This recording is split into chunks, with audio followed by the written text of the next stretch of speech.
Hey guys, how are you all? Welcome to the channel and I'm back with another tutorial. Last tutorial में हमने pronounce के बारे में बात की थी, तो अब उसी टॉपिक को आगे कंटिन्यू करते हुए this time we will discuss about the types of pronouns. So let's begin. जो हमारा लास्ट प्रोनाउंस का वीडियो था उसमें हमने नक्शल में 7 टाइप्स ऑफ प्रोनाउंस को डिस्कस किया था. बेसिक्स टाइप्स मैंने आपको बताए थे. आज उन्हीं टाइप्स को हम डिटेल्स में विद एग्जांपल्स और प्रैक्टिस एक्सरसाइजेस के थ्रू आज हम डिस्कस करेंगे. So let's get rolling. हमारे लास्ट वीडियो में भी हमने ये बेसिक टाइप्स को डिस्कस किया था. एक बार रिविजन कर लेते हैं हम. Pronouns are of basically 7 types: relative pronouns, possessive pronouns, emphasizing pronouns, reflexive pronouns, interrogative pronouns, demonstrative pronouns and personal pronouns. तो आज हम इस ट्यूटोरियल में इन्हीं को डिटेल्स में डिस्कस करेंगे with examples. First of all, let's begin with the personal pronouns. As the name suggests, the personal pronouns are used for specific person or thing. हम जब फर्स्ट पर्सन, सेकेंड पर्सन या third person में बात करते हैं, then we use I, we, you, he, she, it, they. These are the personal pronouns that we can use for persons. Personal pronouns are basically of two types: subjective and objective. Subjective वो है जब एक pronoun को as a subject treat किया जाता है, जैसे I am a girl. और ऑब्जेक्टिव जब एक जो प्रोनाउन है वो एज एन ऑब्जेक्ट आता है हमारे सेंटेंस में, लाइक एमी लाइक्स हर. यहाँ पे हर को हमने एज अ ऑब्जेक्ट यूज किया है, तो it becomes a personal pronoun. Let's see some examples of it with the help of a table now. So you can see in the table कि हम personal pronouns को कैसे subject और object के रूप में treat कर सकते हैं. Also अगर person singular है या plural है तो उनमें किन सा difference होगा, और first person, second person और third person में अलग अलग कैसे आप different personal pronouns को use कर सकते हैं. फॉर एग्जाम्पल, अगर तो फर्स्ट पर्सन सिंगुलर है, वो एज अ सब्जेक्ट यूज हो रहा है, then we are using I. वहीं पे अगर फर्स्ट पर्सन सिंगुलर है और ऑब्जेक्ट है, देन वी यूज मी. और फर्स्ट पर्सन प्लूरल है और सब्जेक्ट है, देन वी यूज वी. वहीं पे अगर फर्स्ट पर्सन प्लूरल है और ऑब्जेक्ट है, देन वी यूज अस. तो this table is very important. आप इसके थ्रू अच्छे से समझ सकते हैं कि पर्सनल प्रोनाउन को हम कैसे कैसे और कहाँ कहाँ यूज करते हैं. So now moving on.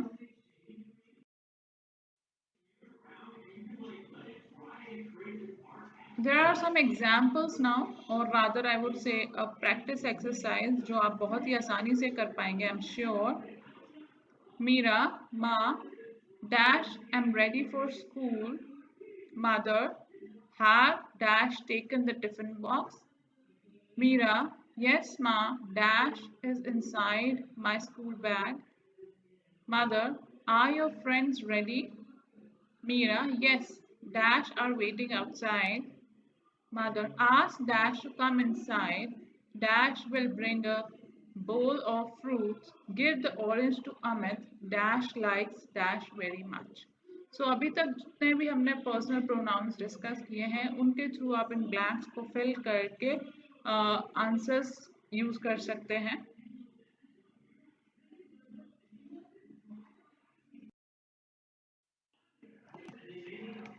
Moving on are the demonstrative pronouns. Let's discuss these now. Demonstrative pronouns are those which help us to point at the objects, या किसी चीज़ को हमें demonstrate करके बताते हैं, refer करके बताते हैं कि वो चीज़ किस तरफ है, हमारे पास है या हमसे दूर है. That is the purpose of the demonstrative pronouns. Words like this and that, they tell us about the singular things. These and those, they tell us about the plural thing. Let's see some examples. This is a tired camel. This हमें ये show करता है, एक तो camel हमारे पास है, plus ये एक सिंगुलर थिंग है. These are date palm trees. हमें ये शो करते हैं कि एक तो जो palm trees हैं वो प्लूरल हैं और हमारे नजदीक है. That is a naughty genie. That मतलब हम किसी चीज को दूर तरफ पॉइंट कर रहे हैं.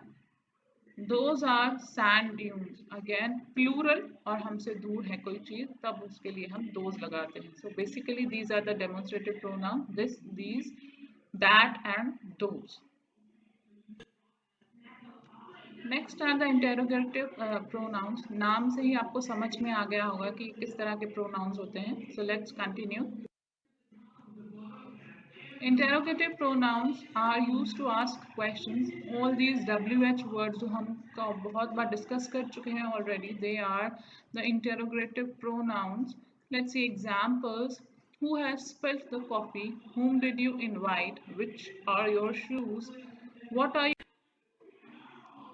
And next are the reflexive pronouns. Let's talk about reflexive pronouns are basically they end with the word self or selves.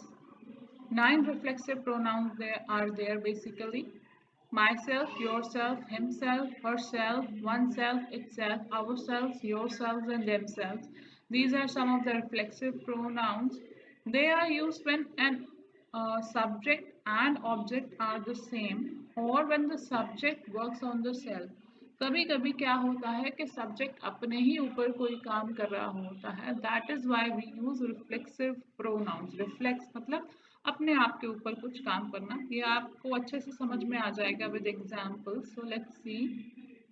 She did the drawing by herself. उसने ये ड्राइंग अपने आप करी है. So herself here is the reflexive pronoun. I saw her drawing it myself. मैंने खुद देखा वो उसको ड्राइंग करते हुए. I cooked today's lunch by myself. मैंने आज का खाना अपने आप बनाया है. We decided to help ourselves and started the work. हमने अपनी खुद हेल्प करने की सोची और काम शुरू कर दिया. They packed their bags by themselves. उन्होंने अपने बैग्स हैं खुद ब खुद पैक कर. So here all the subjects, whether it is she, I, we, they are doing the works on themselves or by themselves. That is why we are using the reflexive pronouns. Next are the emphasizing pronouns. Emphasising pronouns को समझने से पहले it is very important कि हम समझें कि word emphasise का मतलब क्या होता है. एम्फेसाइज का मतलब होता है जब आप किसी चीज़ को हाईलाइट करें, जब आप किसी चीज़ को बोल्ड्स में, इटैलिक्स में जस्टिफाई करें कि हाँ ये चीज़ इम्पोर्टेंट है या इस चीज़ के ऊपर ज़्यादा इम्पोर्टेंस देनी है. So they are that is the meaning of emphasising. और ये प्रोनाउंस भी सेम वैसे ही होते हैं. The same words used as reflexive pronouns are also used as emphasizing pronouns. Same word जो हमने reflexive pronouns में use किए थे वो हम emphasizing pronouns में भी use करते हैं. But there is one difference. They add emphasis on the noun or pronoun. जब हम वो self और selves वाले words जो हैं sentence के end में लगाते हैं then they become the reflexive pronouns. लेकिन वही जब हम words noun या pronoun के बाद लगाते हैं और उसके ऊपर एम्फेसिस देने के लिए लगाते हैं then they become emphasizing pronouns. Let's understand with examples. I myself am traveling tomorrow. मैं खुद ही कल ट्रैवल कर रहा हूँ. You yourself should try and find a solution. आपको खुद ही ट्राई करना चाहिए और सोल्यूशन ढूंढना चाहिए. We ourselves made this rangoli. ये हमने खुद बनाई है rangoli. So this is the difference. यहाँ पे जो वो सेल्फ वाले वर्ड्स हैं सारे नाउन या प्रोनाउन आई, यू, वी के साथ लग रहे हैं, जबकि रिफ्लेक्सिव में ये सेंटेंस के एंड में आते हैं. Next are the possessive pronouns. Possessive pronouns, they are used to show the possession or belonging. कोई चीज़ किसको belong करती है, ये किसकी possession में है, उसको show करने के लिए हम possessive pronouns use करते हैं. The words like mine, yours, theirs, etc. are used to show the possession or the belonging. Examples: this mansion is theirs. ये घर उनका है. That shop is ours. ये shop हमारी है. Those clothes are hers. वो उसके कपड़े हैं. So all these words are showing possession of the thing by the person. तो इनको हम possessive pronouns कहते हैं. These papers are yours. ये आपके paper हैं. This was the last examples of the possessive pronouns. Moving on. Next are the relative pronouns. Relative pronoun बनते हैं वर्ड रिलेशन से. रिलेशन मतलब जो दो चीज़ों के आपस में कोई जो रिलेशन है या कोई संबंध है उसको शो करता है या उसके साथ वो रिलेशन उसका एस्टैब्लिश करता है, उसको हम रिलेटिव प्रोनाउन कहते हैं. Pronouns that link a phrase and clause in a sentence are called relative pronoun. जो फ्रेज और क्लॉज को आपस में लिंक करे उस वर्ड को हम रिलेटिव प्रोनाउन कहते हैं. They relate to the noun that comes before them. और ये उसी नाउन या उसी प्रोनाउन को वापस से रेफर करता है जो सेंटेंस से पहले आ चुका है. Words like who, which, that, whom, whose, and also compound words like whoever, whomsoever, whatever, and whichever are used as relative pronouns. Let's see some examples for the better understanding of this. I know the girl who stood first in the class. मैं उस लड़की को जानती हूँ जो class में first आई है. यहाँ पे the word who is referring back to the girl. This is the doctor whom you are to consult. ये वो डॉक्टर है जिनको आपने मिलना है या जिनको आपने अपने आप को चेकअप करवाना है. तो here the word whom is referring back to the noun doctor. The man whose bag was lost complained to the police. वो आदमी जिसका बैग खो गया था उसने पुलिस में कंप्लेंट करवा दी है. So all these words are used in such a way कि वो नाउन या प्रोनाउन को वापस से रेफर करें और नाउन का बाकी जो सेंटेंस है उसके में रिलेशन एस्टैब्लिश करें, उसको हम रिलेटिव प्रोनाउन कहते हैं. So that's all for today, everybody. Today we discussed about all the types of pronouns, the basic 7 types. आपको इसमें मैंने आज एक प्रैक्टिस एक्सरसाइज भी दी. हो सके तो try to solve it and जो कमेंट सेक्शन में उसके आंसर्स लिख के बताइएगा. Thank you so much. Thank you for watching the video, everybody, and do subscribe, like and share the channel. अगर आपको डेली अपडेट चाहिए ग्रामर और इंग्लिश रिलेटेड टॉपिक से, you can follow us on Insta as well. The link will be given in the description as well. Thank you.